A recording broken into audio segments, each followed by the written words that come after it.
এই প্রকল্পটি চিনিকলটা দেখতে এসেছি। এটার অবস্থা সরেজমিনে আমরা দেখলাম। শিল্পমন্ত্রী খন্দকার আব্দুল মুক্তাদির বলেছেন, দেশের 15টি চিনিকলের মধ্যে 6টি বর্তমানে বন্ধ রয়েছে। সরকার বন্ধ থাকা এসব চিনিকল সহ রাষ্ট্রায়ত্ত প্রতিষ্ঠানগুলো পুনরায় চালুর উদ্যোগ নিতে চায়। শনিবার 9 মে দুপুরে পঞ্চগড় সুগার মিল পরিদর্শন এবং আখ চাষিদের সঙ্গে মতবিনিময় সভা শেষে সাংবাদিকদের এসব কথা বলেন তিনি আরো বলেন, বন্ধ মিলগুলো চালু হলে কর্মসংস্থান সৃষ্টি হবে, রাজস্ব আহরণের সুযোগ বাড়বে এবং সরকার ও দেশের জনগণ উভয়ই উপকৃত হবে। পাশাপাশি শ্রমিকদের কর্মসংস্থান টিকিয়ে রাখা সম্ভব হবে এবং মিলগুলোর কারণে সৃষ্ট ঋণ পরিশোধের পথও উন্মুক্ত হবে।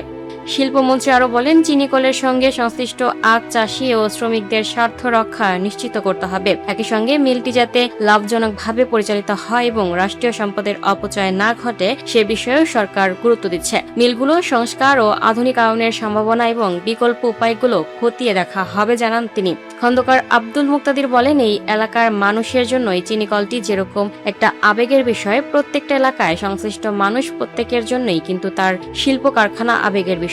কারণ যখন সেগুলো চালু ছিল তারাই কর্মসংস্থানের সুবিধাটা তারাই ভোগ করেছেন। এজন্য প্রত্যেকটা জায়গায় প্রত্যেকটা মিল আবেগের বিষয়। আপনাদের আবেগের বিষয়টা আমরাও উপলব্ধি করি।